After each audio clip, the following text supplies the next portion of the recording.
salaamaaleykum mbokki internet yi ñoo ngi fii nii si Yoff Nénat ngeen ànd si ak seen chaîne Activité TV ñu ñëwoon ci benn pavage bi nga xamante ne les acteurs de Yoff ñoom ñoo ko organisé fii nii ci Yoff Nénat ñu dugg ci biir xool gars yi ñoom seen pavage tey nan lañ koy démarré. salaamaaleykum waa Yoff ñu ngi nuyu ñëpp di gërëm ñëpp sant ñëpp non dañuy ñëw rek di féliciter ñi nga xam ne mooy les acteurs de développement ñi nga xam ne de Yoff ñooñu def am initiative bi ne donc dañuy commencer donc liggéey bi fii au niveau donc du quartier Nénat muy lu ñu rafetlu bu baax di leen féliciter di leen encourager je pense que initiative bu rafet la quartier yëpp war nañ si mën a référer pour def nii. dañuy wax ne bu ñu yaakaar lépp ci mairie parce que mairie moom mënul def lépp donc quartier yi ñoo war a ñëw comme ñu mel ni ñii lu ñu def réseau bi yeneen quartier yi ñu mel ni monté loolu pour donc jàppale seen ay quartier ñu dem ñun nag tey ñu ngi Nénat donc dañuy oo l'ensemble des Nénatois ñëpp lu waay mën na ci jàpp xeebuñu ñaar dërëm xeebuñu 15 ñuy oo tamit le comité de gestion du quartier parce que quartier bi tamit ñoom ñoo fi nekk ñoom ñu ñëw lëkkaloo le réseau pour li xam ne bëgg nañ ko pour defar suñu quartier ñu defal ko parce que tey lii loolu comité de gestion bi la mais bu fekkoon dem nañ ay xale yoo xam ne ñu ngi ci quartier bi nekk ay jeunes ñëw wax ne donc ñoom ñooy def lii incha allah donc dañu leen war a jàppale man personnellement je suis en tant que Nénatois dinaa ci jàpp dinaa fa tamit ñu ma xam ñu mën see jàpp ñu jàppale si parce que lii lu rafet la ñëpp ko war a jàpp ba xam ne donc tey jii liñ siy def mooy l'intérêt du quartier l'intérêt Nénat c'est pas intérêt personnel parce que li ñuy def defuñu ko sama kër defuñu ko kër président defuñu ko keneen dañ koy def donc pour le quartier ñuy ñaan ñëpp di nuyu bu baax donc l'imam ratib xale yi ne tàggu nañ ko avant ñu commencé tàggu nañ tamit le comité de gestion mais j'insiste maa ngi owaat le comité de gestion ak les membres du quartier ku si nekk lu waaye am na ko def ñu mën a réussir le projet jërë ngeen jëf merci. Aram Ka bés moom macha allah ndax ñun Nénat rek moo ñu tax a jóg lu bokk si Nénat rek depuis boobu ba léegi daal ñoo ngi si Nénat te wu bàyyi rek ñuy ñaan yàlla nag li ñu sumbas nii wax dëgg yàlla rafet na lool. di wax xale yi nga xam ne nii ñoom ñoo fi nekk nii te nekk si Nénat yàlla may leen wér ak gudd fan ba ñu eggale seen sago ba bu ko defee bu nawet bi ñëwee yàlla dimbaluñu rek lépp a sotti mu kenn bañ a taaj man daal foofu daal laay waxee. waaw te koñ bu nekk nag bu jotee xale yu góor yëpp nañu génn jigéen ku mën a génn waaw ñuy ñaanal yàlla ñi nga xam ne nii fekkuñu fi lii yàlla yërëm leen te jéggal leen ñoom ñëpp ñoom papa ñu xorax ñoom papa jagalax ñëpp. ñu ngi leen di ñaanal yàlla yërëm leen te jéggal leen te mag ñi fi nekk te feebar yàlla yëkkati leen ñu wér si jàmm ak salaam xale yi fi nekk nag yàlla na leen suñu borom bi gën a may loxo si kàttanu yàlla.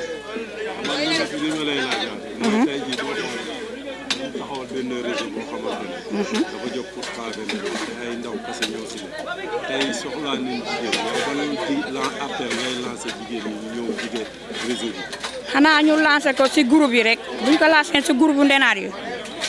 ñëpp ku mel ni man moom boo amee temps di nga génn moom man foofu daal parce que dafa naa Nénat lépp Nénat la waaw man Nénat rek moo ma ñor lépp Nénat la waaw ndax fi mu nekk nii mënoon naa def lépp waaye Nénat biñ ko tuyee ba léegi chaque jour ma naan waa léegi kañ lay commencé mais tey bi mu xamee ne commencé na laa ñëw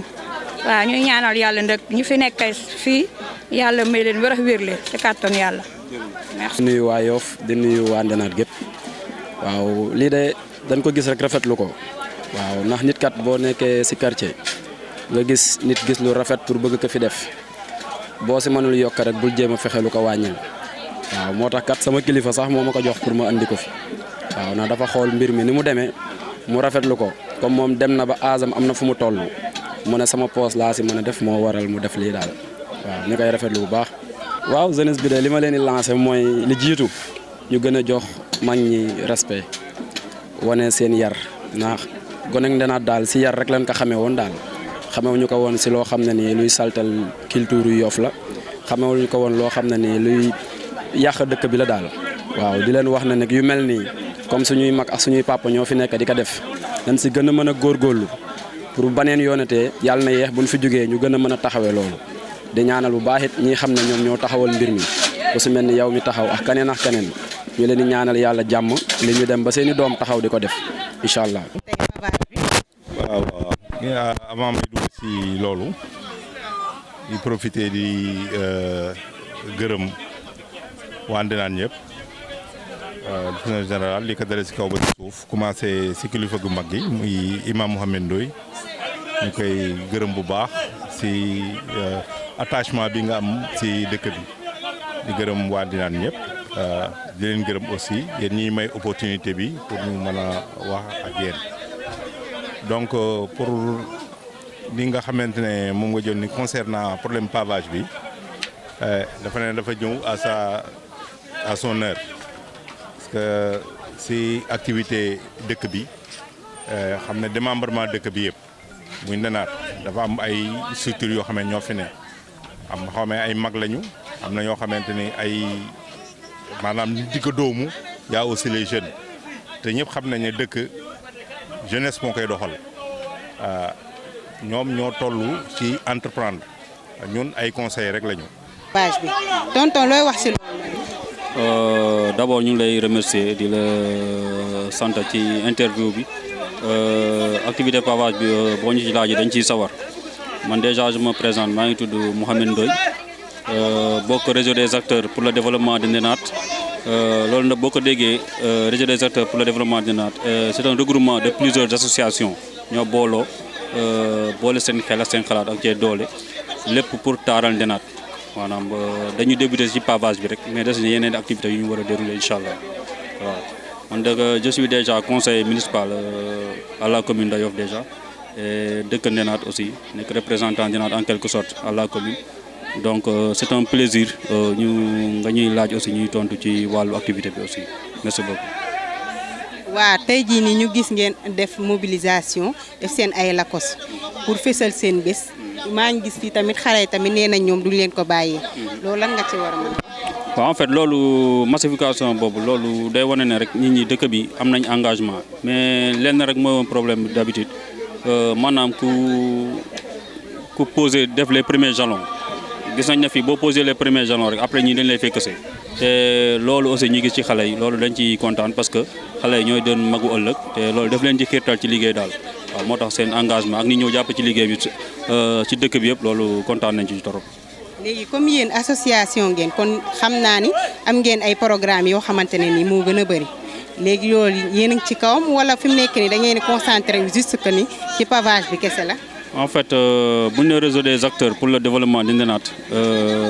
lu ñu mel ni pavage pàcc la ci rek ci programme yi ñu war a dérouler déjà avec le président je parle sous le contrôle du président muy Mamadou Niang Cissé moo taxaw sama wet yi déjà war na am reboisement. war na am reboisement boo xamante ni incha allah bëgg nañ fépp bu ñu def pavé dañ koy structurer def ay garab ay cocotiers yu ci mel ni genre yooyu bu ko defee pour gën a taaral Ndinane daal waaw loolu la. ba pare aussi am nañ volet social boo xam te incha allah après dinañ à l'interne wala ci suuf ni ñu ngi koy dérouler quoi voilà. waaw dëgg la léegi ñu ngi lay jaajëfal bu baax bàyyi wàlla nga continuer sa activité. di wax asalaamaaleykum waa Yoff di nuyu waa Ndinane di nuyu tamit autorité Ndinane yi di ko jaarale ci comité de gestion bi nga xamante ñoom ñooy frais yi di nuyu suñu kilifa yëpp di nuyu imam di nuyu jeunesse bi yëpp waaw di wax tamit surtout jeunesse bi en tant que ci ASC bi ànd ak sumay partenaire di rafetlu bu baax réseau bi activité bi nga xamante ne ñoo di ko doxal muy ay pavage ñëw teg ko ci dëkk bi bëgg dëkk bi yëpp bañ a doxati ci ay suuf léegi mu nekkaloo initiative boo xamante ne Ndinane gépp rafetlu nañ ko ñëpp am nañ ci contentement di profité tamit ci occasion bi di oowaale jeunesse bi yëpp di oo président supporters yi di oo jeunesse Ndinane bi yëpp pour ñëw jàpp ci liggéey bi parce que li nga xamante ne mën na fi réseau bi tegu ko pour ñoom da ko teg pour population Ndinane bi teg ko tamit population Yoffois bi léegi nekk na loo xamante ne geste la bu ñu war a saluer ñëpp jéem na jàpp ci parce que réseau bi démarré ci koñu jàkka parce que fii Ndinane gépp a bokk suñu paree war nañ dugg tamit ci koñ yi te bëgg nañ balaa ñuy ñëw ñu sensibiliser ñëpp mën a wax ak ñoom te su fekkee léegi bu ñu ñëwee ci koñ rek ñu bañ fa am benn jafe-jafe léegi bu ñu jógee ci koñ bii nii dinañ dugg ci koñ yi léegi koñ yi mën mobiliser wu taxaw xaar réseau bi ñëw bu ñu ñëwee itam ñëw jàpp ci seen kéemtalaay fi ñu mën a yem te su fekkee léegi loo xamante ne Ndinane gépp dañ koy mën a liggéey te duñu am benn jafe-jafe kon ñu ngi au Ndinane bépp di au kilifa yi ku mën a ñëw jàpp ci tamit dina arranger ñëpp xeebuñu ciment baax na suuf baax na bëgg nañ tamit ko amul loolu tamit population bi génn ñoo tamit jàpp ci parce que tamit war nañ def pavé war nañ soxlaa ndox soxlaa nañ suuf soxlaa nañ yooyu noonu yëpp ku bëgg tamit nañ moom mooy Cissé Niang après numéro bi si barre bi am na tamit Wave am na Orange Money ku bëgg a def sa participation mën na ko jaarale foofu wala nga ñëw ba si siège bi mooy ko ñoom baabu nga ñëw def fa sa participation ñun daal en tout cas di oo Ndenaat yëpp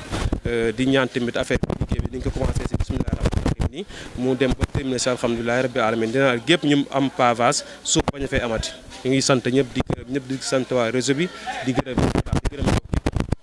waa Cissé Niang moom lan looy wax nii. waaw ñu ngi nuyu ñëpp di ziar ñëpp di benn historique rek concernant réseau bi nag des acteurs pour le développement de Ndenaat de Yoff en général waaw réseau bi nag ñu ko ubbi pour quartier yëpp projet bi nga xamante ne mooy projet pavage et reboisement mooy suñu premier projet boo xamante ne démarré nañ ko mais réseau bi amul si foofu am na yeneen commission santé am na fi promotion féminine am na fi ak social ak éducation bii mooy suñu premier projet ñu di si oo ñëpp jeunes yëpp ñu engagé wu pour copier li nga xamante ne mooy jeunes yi Ndenaat yi moom lañ def ñu def ko seen quartier pour mën a gën a defar seen dëkk loolu mooy initiative projet pour ku si bëgg a participer ñi tudd na léegi par Wave Orange Money loolu si mën a expliquer. waaw comme ni mu ko waxee rek pour participation am na benn numéro boo xam ne dañ koy joxe pour participation Wave Orange Money comme ni ma ko expliqué sànq aussi bu koor gi passé dañu bëgg a dugg ci koñ pour une participation inclusive de la population ku ne ñu koñ bu nekk ñu xool nu ñu ko organiser bu ñu fa waree dem ñu xool ku ne seen participation ñu daje ko réseau bi am ni mu andi koñ bi am ni mu andi pour liggéey mën a gën a jëm kanam waaw di aux jeunes yëpp di oo waa Yoff yëpp si ñu jàpp si liggéey parce que liggéey bi du bu ndaw te jeunes yi instant bi ñoo mën na defar dëkk bi solidarité boobu la ñuy oo pour jeunes yi Yoff waaye pour ñu mën a defar suñu Yoff parce que développement Yoff ñun jeunes yi ñoo ko mën a def. ñu ngi leen di jaajëfal di leen wax bonne continuation. ayca yéen a ngi seen activité TV yi ñu nekk tey jii fii nii si Yoff Ndenaat soxna si nuyu naa la. maa ngi lay fay lu bari. waaw ñu gis la nag tey jii ni nga ñëw si pavage bi loolu loo ci wax. ah xanaa kontaan ci liggéey bi rek parce que tey jii bu ñu nee Ndenaat ñu commencé Ndenaat lépp jàkk ji la ñu ñëw commencé si jàkk ji sunu activité dañ siy kontaan bu baax di si rafetlu. waaw ñu gis ni tamit yow mi jigéen nga te bàyyeewoo ko góor ñi xam nga yaa ngi seen biir maa ngi lay seen sànq ba te yaa ngi di dugg di génn. dëgg la ah góor ñi moom boo leen ko bàyyee day yomb torop waaw te bëgguma mu yomb daal. parce que fu ñu nee góor rek ne jigéen ci wet bi waaw. léegi yow sa mbokki jigéen ñi loo leen ci wax. sama mbokki jigéen ñi daal maa ngi leen di ñaaxaat di leen ñaan ñu génn jàpp si liggéey bi parce que ñun liggéey bi soxorewuñ ko kenn ñaanewuñ ko kenn ñoo ngi woote boobu ba léegi pour suñu mbokku jigéen ñi ñu génn ñëw jàpp si liggéey bi bokk si asos bi daal ñun loolu lañ bëgg parce que tey jii buñ nee góor ne jigéen dafa baax ci wetu góor torop kon lu góor sumb jigéen bi si nekkee yaakaar naa ne dina réussir daal. léegi yow ñu ngi lay bàyyi xam naa ne amoo temps ñu ngi lay bàyyi. ok merci. ok. maa ngi lay fay. ñu ngi lay gis sànq ba tey loo wax tey ci pavage bi nga xam ne moo ngi am fii nii si Yoff Ndenaat. waaw pavage bi li ñu am liñ siy wax rek mooy ginnaaw bu ñu sante yàlla julli si yonante bi comme dañuy doog a commencé mais réseau bi li ko tax a jóg du Ndenaat Yoff moo ko tax a jóg parce que dañ bëgg d'ici 5 ans Yoff sans saaga te mën na nekk si bu ñëpp boolee seeni force mën nañ ko def léegi nag comme Ndenaat lañ dëkk ñu commencé fii si jàkka ji mais mbedd yëpp bëgg nañ ko pavé incha allah loolu la ñu bëgg am nañ yéene bi te mën nañ ko compétence bi mu ngi fi léegi nag accompagnement rek moo des. waaw ñu gis ni yow yaa nekk ci équipe technique bi nga xamante ne mooy seen association bi. waaw tout ce qui est technique Mour Laye Ndoye moo ko jiite man maa topp si moom mais defe naa Yoff bëri na ay techniciens yi fi jaar yëpp joxe nañ seen xalaat léegi ñoom seen xalaat lañ boole moom la ñuy def xam nga léegi nag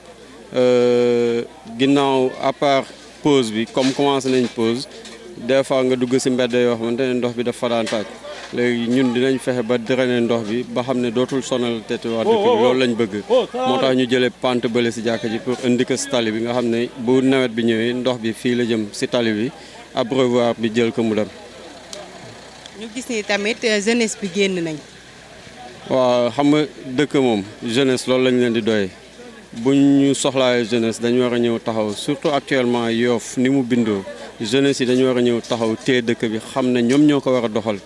noppal mag ñi mais bu fekkee ne dañ ko bàyyi mag ñi rek du sotti foog jeunesse bi taxaw nga xam ne liggéey bu fi am jeunesse bi dañu war a ñëw présent taxaw si côté yëpp domaine yëpp jeunesse bi ñoo war a ñëw taxaw loolu moo fi indi jeunesse bi. léegi yow nooy woowee sa mbokk Yoff-waay si liggéey bi. waaw première chose dañuy oo ginnaaw bu ñu oowee xalif général des Layènes oo imam Mouhamed Ndoye dañuy oo monsieur le maire Seydina Issa Laye Samb xam ne li ñuy def ni moom lañ koy defal parce que moom la fi yàlla teg ginnaaw communauté de gestion bi c'est maire bi la ñuy liggéeyal parce que li ñuy def ni compétence su maire la ñun dañu am yéene di def mais du suñu compétence su maire la moo tax maire war a ñëw accompagner ñu te ñu ngi leen si xaar bu baax am na lu mu commencé mais bëgg nañ mu appuyer ñu bu baax nga xam ne Yoff bëggatuñu fi moom 5 ans yi nga xamante ne yàlla teg na ko fi moom la fi war a def bëggatuñu fi gis suuf loolu lañ ñaan yàlla te yàlla mën na ko léegi nag moom loolu lañ koy oowee mu ñëw accompagner ñu bu baax te defe naa ku nekk gis na ne fan yi Dakar am na benn tàkk-tàkk bu fa am sapeur bi ñëwee dañu am problème parce que mbedd yi amul benn mbedd bu am bouche d'incendie te ñun projet bi fas yéene nañ mbedd yi nga xamante ne mbedd yu mag la yi oto yi dugg di lañ fa def ay bouche d'incendie nga xam ne bu fi jiyee amee sapeur bu ñëwee duñu am problème foofu la ñuy branché rek jël ndox mi mu dem. kaa ngi seen activité TV ba tey ñu ngi fii nii ci Yoff Nénate nuyu naa la Majib. maa ngi lay fay soxna si. noo gisee tey seen pavage bi. waa suñu démarrage activité pavage bi moom dañ ci kontaan bu baax ndax li tax mooy oote ñu uyse la yombul te yàlla def na quartier bii nga xamante ne fa la ñu commencé mooy Nénate ñu dëkk fi bii ñu ootee jeunesse su Nénate bi génn nañ mag ñi tamit ñëw nañ accompagner ñu ku ci mel ni ñoom ko président comité gestion bi ak ku ci mel ni Abdounar Mbeng ak ñi mu àndal ñëpp ñëw nañ fi wax dëgg yàlla accompagner ñu techniquement ak ci financièrement bi ñuy débuter projet bi kon bu ñu egsee fii bay teg suñu pose pierre première démarrage kii ñoom buñ fi ñëwee ñun dañuy am mbégte. waa ku la gis xam ne yow mii yaa ngi Yoff te li suqali Yoff si ngay nekk chaque jour léegi nan ngay def pour woo sa mbokk Yoff-waay ñu ñëw fekk si leen fii. waaw d'abord dama leen di suñu mbokk Yoff yi dama leen di présenter projet bi ba pare projet bi c'est une réseau boo nga xamante ne dañu ko taxawal fii si Nénate Nénate la juddoo nag ñu tuddee ko réseau des acteurs pour le développement de Yoff te bu ñu nee Yoff rek da ngay commencer virage ba Saint-Lazare kon defe naa Yoff yaatu na ba jàmmalaay aussi bu ñu ñëwee Yoff tamit daanaka bàyyiwul biir quartier yi muy quartier yi nga xamante ne ñooy quartier yi nga xamante ne ñoo sanc Yoff muy les 7 quartiers mu nekk dëkk yoo xamante ne bu ñu xoolee depuis suñuy maam ba léegi si ay suuf la ñu tàmmoon di dox ñu ne pourquoi pas ñu taxawal loo xamante ne dinañ changer tuuti xar kanamu biir Yoff fekk ji cité yi fekk faneen ak faneen yàlla def bi ñu ko taxawalee ñu am ñu ñuy épaulé jox ñu ay idée jàppale ñu wan ñu ay bunt yooyu ñu fëgg yàlla def mu xaaw a nooy tuuti ñu nekkoon pourquoi pas ñu pavé teg ba mën a am benn mbedd bu ñu mën a ñu démarrer fa yàlla suturaal ñu ne yoon bi nekk axe boo xamante ne ku nekk xam na ne axe dem jàkka dafa nekk foo xamante ne ku nekk daf fay jaar rawatina ak tali bi door a ko pare nii si leen jàpp journée démarrage bi muy tey le 27 ñu ne nan ko démarrer bu ko defee waay Yoff gépp xam ne am na benn association lañ ko mën a wax benn réseau boo xamante ne tey jii nii réseau des développement réseau des acteurs pour le développement de Yoff la tudd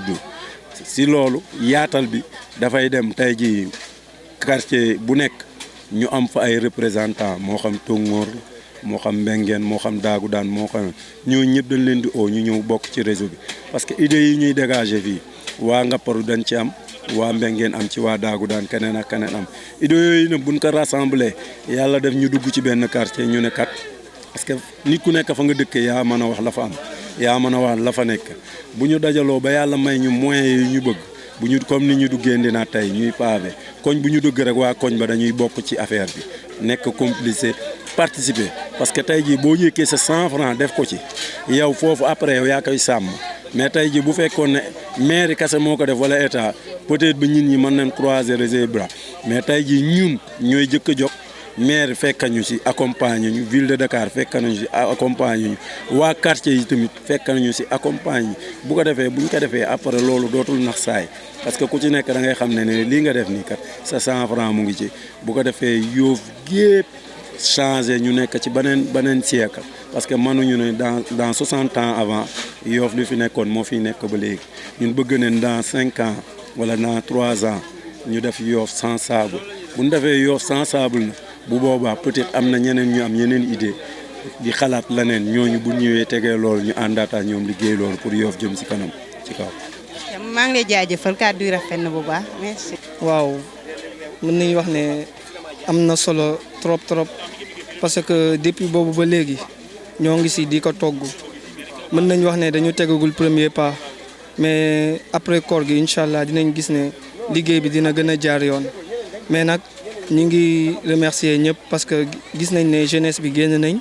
jàpp si liggéey bi te je pense que loolu la ñuy xaar si ñoom parce que je pense que ne bu ñu initier dara ne pour defar quartier bi képp ku dëkk si quartier bi da nga war a génn def sa participation même participation c'est pas juste financière mën nga ñëw nga indi sa doole wala nga indi li nga xam ne moom nga am pour rek li nga xam ne moom la ñu initier mu mën a jëm kanam loolu laa si mën a indi pour le moment. mais yow maa ngi lay gis sànq fee yaa ngi taxaw yor sa papier est-ce que yow jeunesse bi ngay woo tamit noo leen di woowee buñ mel ni yow di defe naa. ah non mais dafa nekk ne ñëpp mënuñu defandoo la même chose dafa am ñoo xam ne dañuy jàpp fii ñeneen ñi jàpp fële ñun peut-être dañu yoroon ay flyers pour ku romb ñu jox la flyers expliquer le projet bi wax la projet bi lan moo ko tax a jóg en plus yow lépp loo si mën comme côté financier wala côté matériel à travers am na ay numéros yu ñu dugal yoo xam ne boo si envoyé sa xaalis par Orange Money wala Wave incha allah ñi nga xam ne ñoom ñoo gérer côté trésorerie bi dinañ ko jot ñun loolu moom moo nekkoon suñu liggéey mais n'empêche doon nañ jàpp si liggéey bi aussi comme ñëpp. waaw ñu ngi lay jaajëfal kàddu yi rafet na. asalaamaaleykum bi ma la fayee ba pare maa ngi nuyu mbokki Yoff di rawatina mbokki Ndenaat di ñëw fii tey en tant que nekk adjointe au maire ànd ak délégation bi nga xam ne tey ñu ngi ko composé mooy ay conseiller municipal ak le chef de cabinet ak waa fekk si tey waa Ndenaat ñu ngi leen di nuyu bu baax di fi nuyu bépp kilifa bu nekk Ndenaat muy góor di jigéen di mag ak ndaw di ñaan yàlla na jàmm sax Ndenaat sax ka biir Yoff tey dañu fi ñëw en tant que représentant maire parce que nekku fi te bu fi nekkoon xam naa ne moom mooy ñëwal boppam fekk si tey ay jeunes bu ma ne ay jeunes di ay ndaw ñoo xamante ne tey ñoo yor avenir dëkk bi bu ma ne avenir dëkk bi wax développement dëkk bi ndax ku ne développement si bépp quartier boo dem bépp gox boo dem ndaw ñi ñoo koy téye ñoo koy suuxat ba mu jëm si biir kër yi ba law ba mag ñi man si bénéficier wu bu ma nee rek maire nekku fi tey mais daanaka mu ngi Ndenaat parce que tey boo tuddee ku mel ni Mouhamed Ndoye Baye di conseil municipal dëkk Ndenaat foog naa mu yor cëru maire donc moom mu ngi fi représenté maire ak képp koo xamante ne mu ngi dëkk Ndenaat bokk si kuréel gi ñu yor ak waa Ndenaat gépp di remercier ndëkk encore jeunes yi Ndenaat yëpp ndax tey Yoff bu ñu nee li ñu def ni tey maire lañ ko defal ndax Yoff quartier yi ni mu mel bu jeune yëpp àndoon quartier bu si nekk nga def sa wareef maanaam ñoom ñëpp ñu bokk ensemble participer ci développement communautaire bu quartier bi lay commencé bu Ndenaat jagee Ngapparu jag Laayeen jag Tongoor jag Yoff mooy jagandoo te li ñu def ni maire lañ ko defal encore une fois donc monsieur le maire Seydina Issa Laye Samb incha allah lépp loo xamante ne wareefam la wala lépp loo xamante ne accompagnement la wala lépp loo xamante ne jàppale la wala dimbal dina ko bokk ak ñoom ndax seen moroomu ndaw la te li ñu def nii jëmeew lu dul dëkk bi kanam di leen sant di leen gërëm ñoom ñëpp di jéggaluwaat encore si retard bi di présenté di massaw ñi ñu àndaloon ñëpp waa naka si suba ba tey ñii dañu jaaroon Laayeen ñii jaar APEX ñii jaar leneen mais lépp rek pour intérêt Yoff donc ñu ngi santaat waa Ndenaat ñoom ñëpp si unité bi ñu def ñoom ñëpp pour def lii nga xamante ne tey xaaruñu si dërëm yaakaaruñu si kenn mais si ñoom la déparé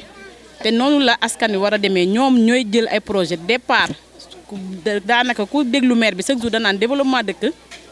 du moom maire moo koy def mais ndaw ñi gox yi nekk ku si nekk ñoom ñooy outil développement ànd si ndëkk ak le maire mu coiffé leen accompagner leen jàppale leen bu ñu ko defee Yoff di ñu xam ne moom la ñu bokk ñun ñëpp dina jëm kanam maa ngi leen di sant di leen gërëm di remercier encore bu baax waa Ndenaat si taxawaay bi yëpp macha allah. léegi kon mën nañu wax ni